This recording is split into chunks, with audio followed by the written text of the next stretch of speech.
What's happening, everybody? trueeevil here, and today we're going to be testing Nahor in PvE content to see whether or not he's worth the pulls. Now, a lot of people online have been saying that he's a hybrid between Colossus and Kraken, and I don't think that is necessarily true. That's not where he shines. What the great part of Etheria Restart is with these new addition of characters, they're not necessarily power creeps, but they're different toolkits, and knowing how the boss mechanics work is really going to how you utilize them. For example, although it is a defense down mixed with a freeze on his skill 3, this isn't necessarily why Nahor is good. Why he is good is because he can freeze minions, give defense down, and then give block with a D-spell. This is really important for a ton of bosses because it's going to stop the minion from giving those really pesky buffs that make it so some of these bosses are really hard for a lot of people to clear. For example, Inferno Niconana.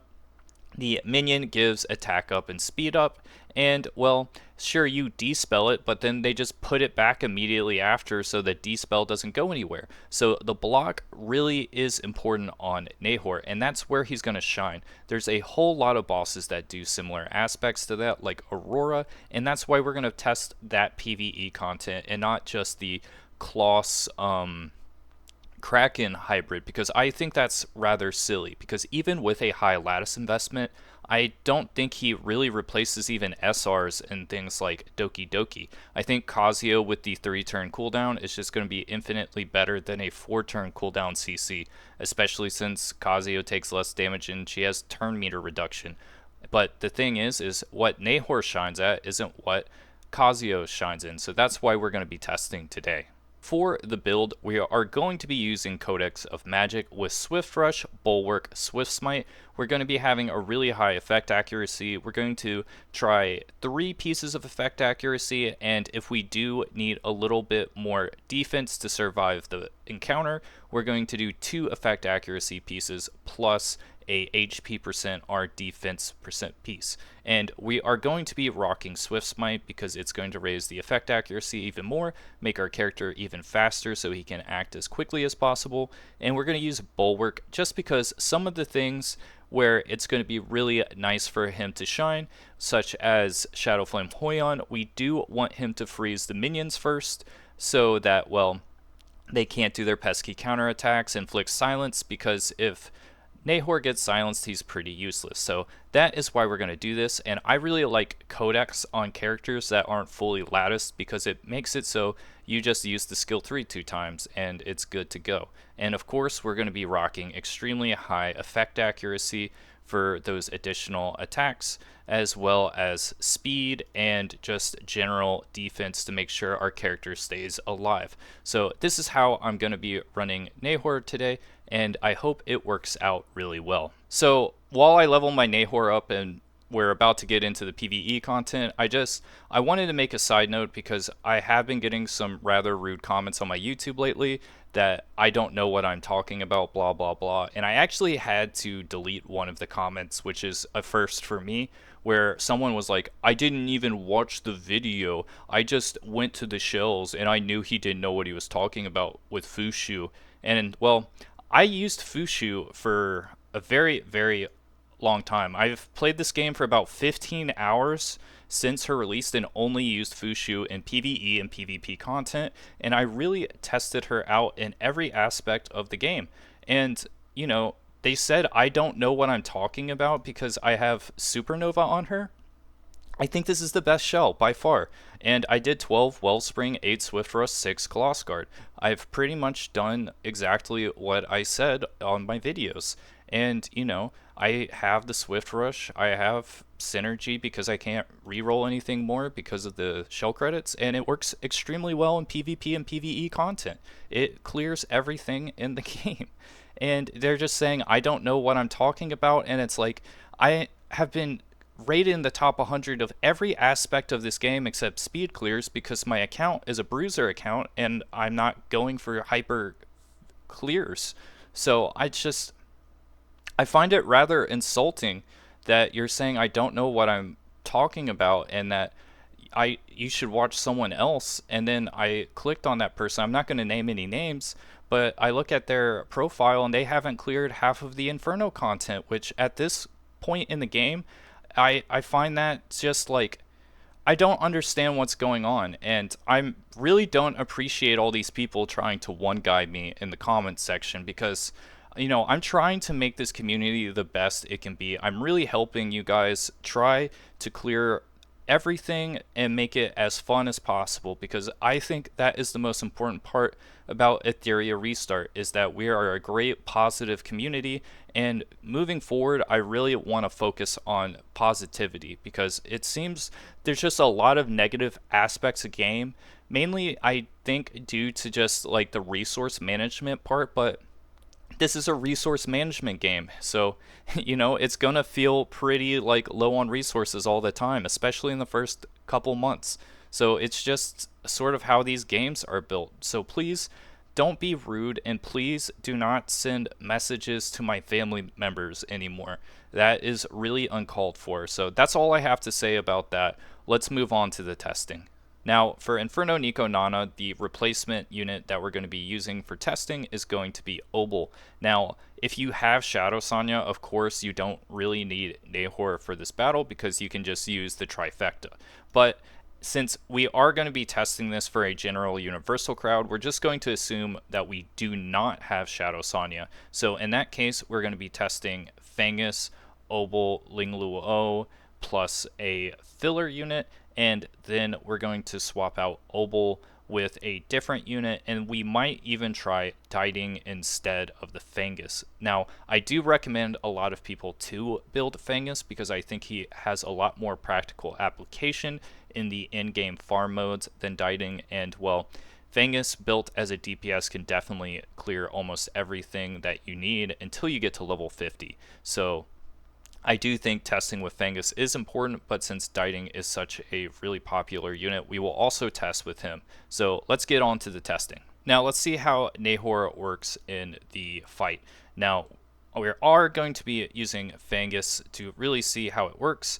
Now we got there, froze the minions. Rather nice. We didn't get the defense down on Niconana, but it's not guaranteed, right? So I do think it's important to test it with it just going as is. We're going to do a couple runs of this and really see how it works. Really, we got the defense down now, so we're chilling. We got the double hit of the attack, and we're really get the block here. Now, block is the most important part of this entire fight, in my opinion, so it's really nice to see the block. And got the other freeze part. We didn't freeze the primarily hard minion, in my opinion, because that is the minion that gives the buff, but because of the block, of course, we're just not going to mess this up. So right now it's looking like this is just easy clears, and I think this is definitely really worth it. So he's definitely showing his full colors. I do think this is going to help a lot of people clear, and yeah, we got defense down, we got enough protection, we're good to go for a lot of things. So I do think this team works rather well. Now we're going to try a couple of different variations of this, but I do think this is just going to work out the way we want it in pretty much every way. Now the battle does take a little bit of time using 2 supports, so we're going to try it with 2 DPSs this time to really lower the time to make it see, do we need the Doki Doki here? And that's going to be a big part of this. So we're going to do a run using Diding instead of Doki and seeing if it's a faster clear. Because right now I do think the clear is around the 2-minute mark, which is a little slow, but it's definitely faster than a whole lot of other people were doing when the content came out. So let's see how it goes. And right at the 2-minute mark. So let's try it with 2 DPSs instead of what I was doing previously. Now we're going to do the same fight again, but instead of doing the 2 supports this time, we're going to be using 2 DPSs with the Diding. So let's see how it pays off. I think it's going to go pretty much similar to the way we had, where we're going to get this nice freeze and defense down here. And, the defense down does require a significant amount of lattices if you want it to be consistent. So I will say that if you're going to be using Nahor in a ton of content, then he's definitely going to need a max skill 3. But of course, one of my most important things of this game is that, well, there's just not enough lattices to go around to really upgrade every character. So it's really important to see if they can do it at a minimum investment. As you can see, the block is definitely super consistent when the minion goes to apply attack down and attack up and speed up, like right there. It is going to make it so we don't really have to worry about it. And it's definitely much more consistent with the two DPSs, in my opinion, than previously. But we're going to see how much different it is with an Obel using the same comp pretty much. And, it's going to really depend on the dot, I think, because I do think Nahor is going to be able to easily make you clear this if you're struggling with it. But if you can use an SR to do the same thing, why not use the SR? So let's just get onto that. See, so it looks like the 2 DPS clear is much quicker with the minute 20 seconds. You're getting that 3-star clear without needing a dot team, basically. Now, Fengus, of course, is a part of the dot team, but I think Fengus is just arguably one of the best SR DPSs in the game, and everyone should build him on their account. So, yeah. Minute 22nd, we're getting 3 stars with Nahor, and he does what he needs to do. He blocks the buff application, which is what a lot of people struggled with Inferno content to begin with. So that's really nice to see. Let's move on with trying with Obel. Now, we're going to be doing those same 2 clears using this same units, but with Obel as a replacement for Nahor. Let's see the differences in the fights. The biggest thing to look out for is the block significant enough to really take away the dot effects from Obel. So let's see how it goes. Now, of course, there's always RNG with a little bit of everything, but the most important thing to note is that Obel is doing a little bit more damage, but Nahor had the block, which is going to be rather huge because now we're not going to be able to stop the block. So we're going to see how the middle of the fight goes. That's going to be the really interesting part of this, in my opinion. And I do want to say that a lot of people were saying that if you didn't have Shadow Sonya, this was unclearable. I just want to point out, well, we don't have Shadow Sonya. So make sure that you never get in a negative mindset. As long as you stay in a positive mindset, it's going to really help you clear things in the game. I understand that sometimes it's a drag. Like, for example, I don't have Lily or Kloss, and everyone's saying they're must-haves in the game, but I don't think they are. I'm having a lot of fun without them. Don't let anyone's negativity drag you down, and that's really, really important, I think. So we're about to get to the minion applying the attack up and the speed up, which it would be, I think, right here. So let's wait for it, and boom. It's coming, and there we go. Now, this is going to be the big difference here. And as you can see from the Obel dots, it actually makes it so we're at a point where there's just a lot more damage on him. And that's going to be really important to see. Now, of course, we are going to be trying this with dieting afterwards, and it might be a little bit different. But as you can see, it's just, I think it might be quicker with Obel, actually. So we're about to see here. Because the thing with Obel, he does have a D-spell. It's just that there is going to be those couple of whacks with the attack up and speed up. So if your characters are squishy, that could end the fight for you. So that is another thing to take into account. But I do think we're clearing. And it actually takes longer. It takes longer with the Obel. So Nahor being able to have the block as well as stop a lot of things does actually help out with the clear time. So that is a really big thing. That is a W right now for Nahor. Let's see how the Obel clear goes with the dieting.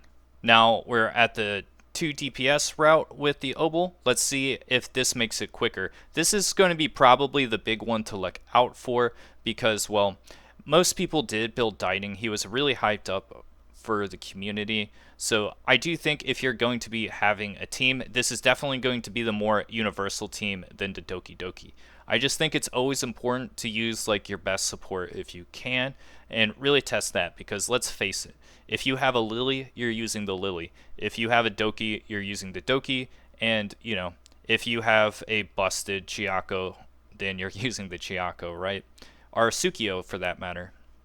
I really wish I had a Sukio for this fight. And as you can see with the diting, it's making it pretty quick. I do think that's definitely the play. So let's see how it goes here. We got the speed down. We got this. I do think the minion is about to do the attack up and speed up. Let's see. Ooh, he's just taking it. That was pretty good. That's quicker. Let's do one more to see if it stays quicker with the Obel. So one big thing to note with using the Obel versus Nahor, what I found is that Nahor is just a whole lot more consistent in terms of clear times. You're getting that steady clear time versus a random clear time. And what I mean by random is that the dot applications are always considerably different every time, especially for a character like Obel. Obel has the lowest chances of applying dot compared to a lot of the other characters. And when you auto, sometimes he does get to use the skill 2 when there's buffs, but a lot of the times he just randomly skill 2s, right? So the AI isn't smart enough to really figure out the main way to gel with this. So in that regard, the clear times are going to be really sporadic with Obel. So let's see what this clear time is going to be, because that's going to be probably the most important thing in my opinion. And you can really notice how nerfed this boss has gotten. So minute and 14 seconds. So from this testing, what I would say is that Obel and Nahor are pretty similar in terms of timing. So, I would say Obel is the better overall investment because, well, using 4 purple tofus to upgrade a skill 3 versus a gold tofu upgrade for a skill 3 is going to be way, it's going to be much easier for a whole lot of people.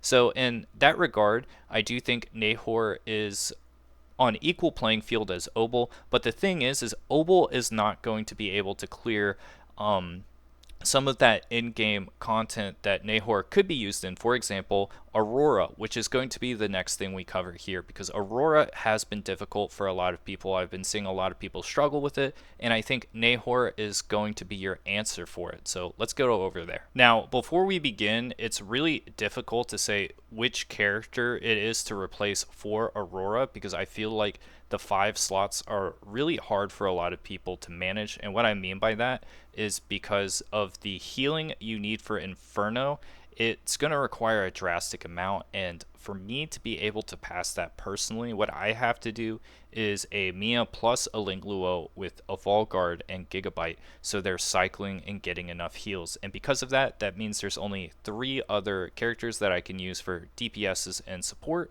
And because of that, it makes it a little bit awkward. So what we are going to be doing is that my normal run for this is going to be Holden, Viper, Doki Doki. We're not going to be able to really do that. So what we will be doing instead is we're going to be doing Viper, Dieting, Nahor. And the reason we're doing this is we want the speed down, we want the attack down to make a lot of the attacks weaker. But more importantly, the defense down is going to be more universal, and the block is going to make it so Dieting is able to apply his vulnerability much more precisely, and it's going to make it so the clears are going to be quicker. Now, of course, you can use other free-to-play characters like Sybil to clear this, or Yang with the revelation shells, but it's going to be up to you on how you get the DPS for this. So without further ado, let's try it out. Now, before we begin, what I'm going to talk about is that Aurora usually does this debuff at the beginning, and the reason I love Doki Doki in Aurora is because it cleanses this immediately, so we never have to take damage from it.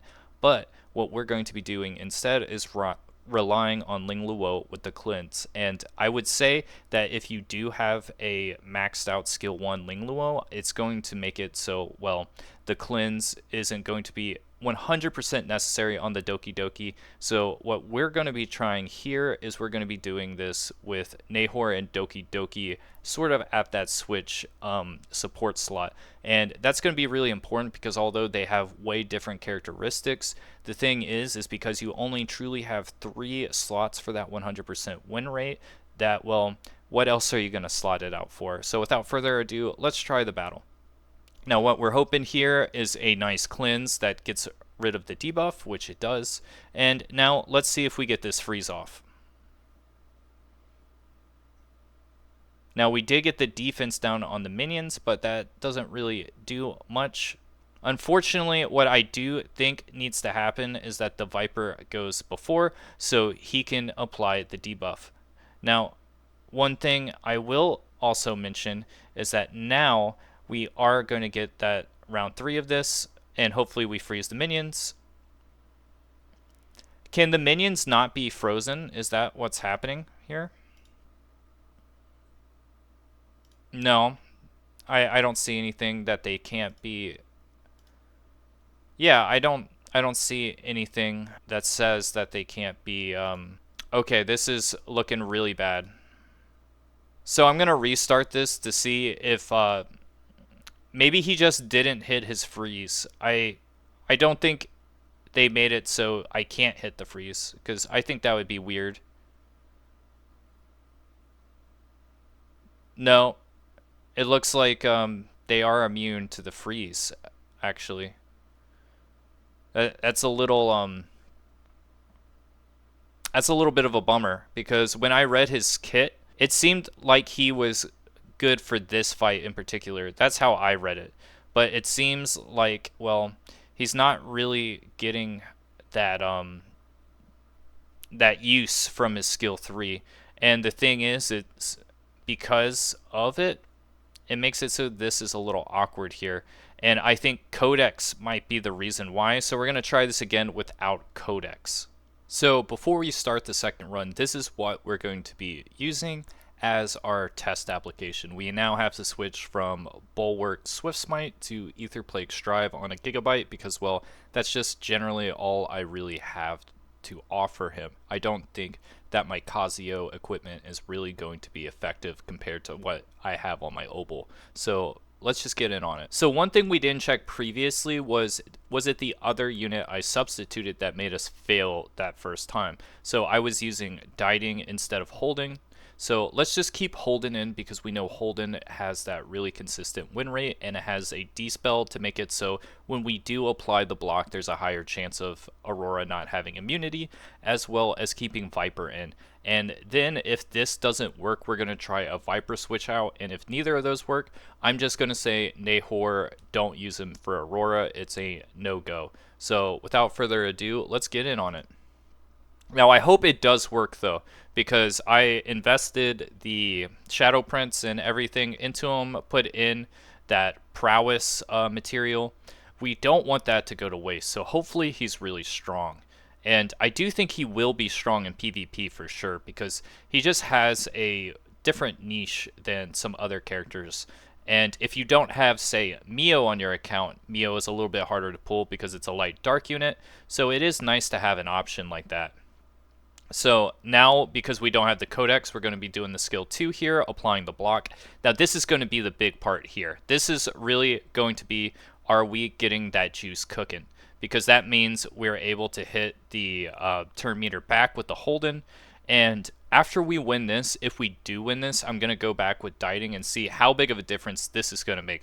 Because now that he's open, that means we're going to be able to apply defense down with Nahor here. And then if that was Dieting, the defense down plus the vulnerability is what really gets that damage going. So hopefully this is going to work out here.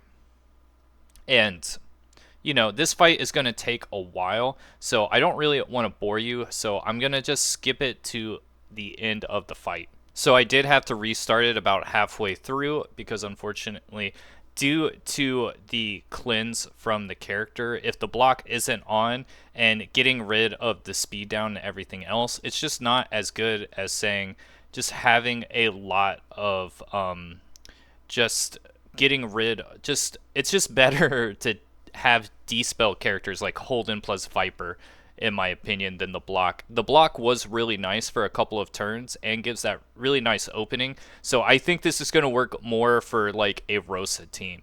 And unfortunately, I just can't test Rosa, right? Because I put my stuff into Holden. But I do think One thing I did notice from this was that, well, it what got us wasn't necessarily the damage or anything. It was the dot effect from the whatever is the thing that does the 3 stacks, the crane thing. What is it called? Wild Proclamation. Wild Proclamation was the thing that got us. So due to that, let's try it with Doki, because the great thing with the backup stacks is, well, we're just never going to get hurt from that. So that's going to be really, really nice. So let's just see how this goes and if the block is even worth it. Actually, I'm just stopping it here because if there isn't a block, when he does do the invulnerability, it actually just cleanses all the debuffs on him as well. So that's a red flag there, because although this block is very nice and it stops a lot of annoying things for a turn or two, I actually just don't even think it's worth it now if they can just cleanse everything when the block's not up, because we can't really make the block just permanent, right? So yeah, that's going to be a red flag for me, dog. So let's see what this clear time's going to be looking like at the end. I just want to put it out there, Nahor will clear, but what really makes me clear Aurora is going to be Doki Doki. Doki Doki getting rid of that nasty dot effect from Aurora is just how I clear. And, personally, the difference is always going to be with however unit you have, right? If you have Rosa, that's going to be the one you can clear with. It's just going to be different for every account on what shines, and for me, Doki Doki just makes this easy mode. And it doesn't really matter what I have, I think, as long as I have a heal mechanic plus Doki Doki. So I just wanted to point that out there. And just in case if there's that one troll at the end that says, oh, you didn't show the very, very ending, how do you prove that you won the fight? Well, I'm just going to show the end because, like, I'm a little fed up with some of this negativity in my comment sections. So just going to show the ending right here. So for the Shadowflame Hoyan testing, of course, the dot team Obel will be better as the CC unit, but in a case like this where I do not own a Kloss, this is the perfect opportunity to test, because this is sort of where Nahor shines, right? He's a CC plus a defense down, and if I didn't have the dot team, this is where I would use him. So let's see how it works. Now, we're going to have Nahor, of course, be the fastest unit. He's going to be able to apply the CC effect. Then Doki Doki is going to make him faster, and also when Doki Doki does the skill 2, it's going to target the skill 3. So hopefully what ends up happening is that we're going to get 3 back-to-back skill 3s on the Shadowflame fight. So let's see if that's how it works out. Now, this is, of course, my first time seeing this, so, it may not work out the way I think it will, but I do think this is going to be really strong. So here, another freeze, make sure that we get it, just because the freeze effect isn't always guaranteed, right? There is no guaranteed anything in this game, so it's really important to check that out. So, as you can see, we are now at that point. We get the block in. Holy moly. We're getting some wax in, but haven't really lost that much HP to be truly scared. Yeah, we're scared now. We're definitely scared now. Holy. Okay.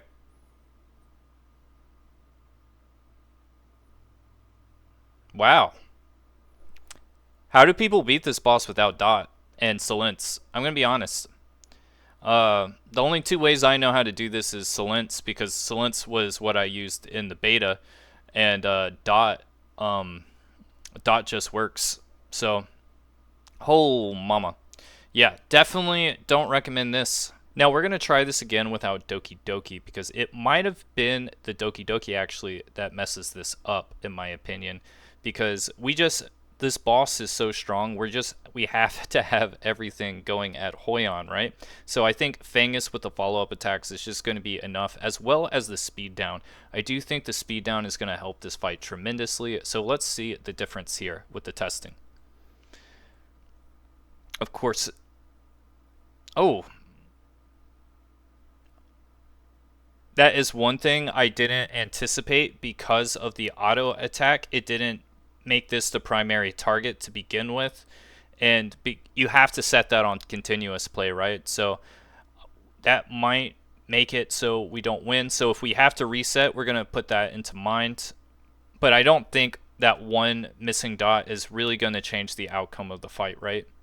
So let's see what ends up happening using Fangus instead. We're getting some nice hits in, but let's see if it's enough. The problem with this boss too is how high his resistance is, and yeah, Dating is pretty cooked here. Yeah, RIP. This is going to be a dot angle, so I'm just going to clear this real quick with the dot, but it's looking like this is just not going to be good. Oh god, I forgot to reset. RIP. Look at that. I am losing stamina during double XP weekend just for you guys because I really care about, getting you that quality content. And, some people might be negative to me on YouTube, but realize if I was so selfish, would I be doing things that could make me lose stamina during double XP weekend? I just want you to think about that for a second. So I'm going to say huge L on Shadowflame Hoyan. Let's move on to Rengo. So for this fight, it's really important in my opinion if you don't have such incredibly high speed, because this minion is the fastest thing I've ever seen. Bro is literally Speedy Gonzalez. And because of that, you're going to want the bulwark, because you see I got hit here and the immunity made it so that I can do the skill 3 when it's time to use the skill 3. Really important thing to note before the fight begins. So let's start it on. Now the big thing here is it's going to be a consistent defense down, which is really going to make it so Rahu is going to just start the battle off dishing off damage. So it might be really important, but oh my gosh, dude, this guy hits like a truck. Yeah, it's okay though, because we're going to get that shield on, and the shield is going to defend us. I mean, just look how huge it is. No shot we're going to get like totally massacred, but we might. It is what it is, but we are going to get that second hit in, and now they're all frozen. So that's really good to know. And as you can see, Rengo is still hidden like a trunk. And we're going to see if the defense down is actually noticeable. Now, this is going to be much better for people that have, say, Yelly fully latticed. But, if you have a Yelly fully latticed, then you probably have the support units too. It's really difficult, I think, to really fix into any of these teams, because a lot of these kits are rather niche in my opinion. And I don't know. It's like, it's really difficult to get my feelings on this, because I think you can put Nahor in a light very specifically, but right now he's just feeling like a very niche unit that there's just better options for him. Yeah, I'm gonna have to just redo this with Rahu Holden, I think, but overall he's just not feeling very good in pretty much anything, in my opinion. Yeah, we're gonna reset this with the team that I know can clear this, and I'm gonna say that most of this testing has been pretty L. I'm gonna give my final statements while playing the team that can do Rengo, because there's no shot I'm wasting any more stamina on this. So, giving my final thoughts on Nahor, I'm going to say that I was really underwhelmed with him overall. I think he isn't that strong of a unit, and he's not going to make or break any of these Inferno clears. On the other hand, I do think Fushu is a must pull. She is pretty much universally used in all content and can pretty much make it so anyone messing with anything is going to just get way quicker clears and just more consistent clears, in my opinion. As you can see in my Inferno Rengo guides, it was taking me about 4 minutes a clear, and now with the use of Fushu, it's taking 3 minutes. I think Fushu is just the best choice, and I really do think Supernova with Wellspring, Swift Rush, Coloss Guard is just the way to build her. Now, of course, the Swift Rush can be swapped out for other things. If you do need a little bit more healing, Cure can be used, and if you do need some CC protection, Bulwark can be used. I do think either Swift Rush or Bulwark are going to be the top 2 of those choices. And, so yeah, don't pull Nahor, in my opinion. Pull Fushu, and I really want to stress that like I'm really testing all this stuff and building everything that I can to really get the best clear times and like really figure things out. And it really is upsetting when people say that I don't know what I'm talking about. I cleared Inferno content pretty much the immediate time it came out. I I've been rated in the top 100 of everything in the game. It's just really upsetting to me that there's just so many people posting online that I don't know what I'm talking about, and I don't know. I just really wish the community could go back to being super positive like it was during the final test, cuz it made me really like playing this game during that. And it's just I just really wish people would be nicer, because I think that's a really important thing to make a game thrive, is to have a really positive community. And I hope that we can get back to there one day. But I do think that in order for the toxicity to go away, I think people just need to accept the game for what it is, because I'm seeing a lot of people demand a lot of things from the game, and I just don't think you should just enjoy a game and like don't hate play a game. I really like Etheria Restart and I want it to thrive. And I think just like posting that the game is terrible, oh, that's why I quit, blah, blah, blah. Like, why are you still watching Etheria Restart videos if you quit the game and you think it's terrible? I think that's a really horrible mindset, and you should go sort of find something that you really enjoy. For example, I really enjoy playing Nintendo games, so I play a couple of matches of Mario Kart every day. It's really nice, and some people drag Mario Kart and they're like, Mario Kart World is awful, blah blah blah. $80 price tag is too much. And it's just like, for me, you know, $80 for a game that I'm going to play every day for like 5 years, I don't think it's that big of a deal. So, I really hope that we can go forward with a more positive mindset. So that's about it for today. See you guys.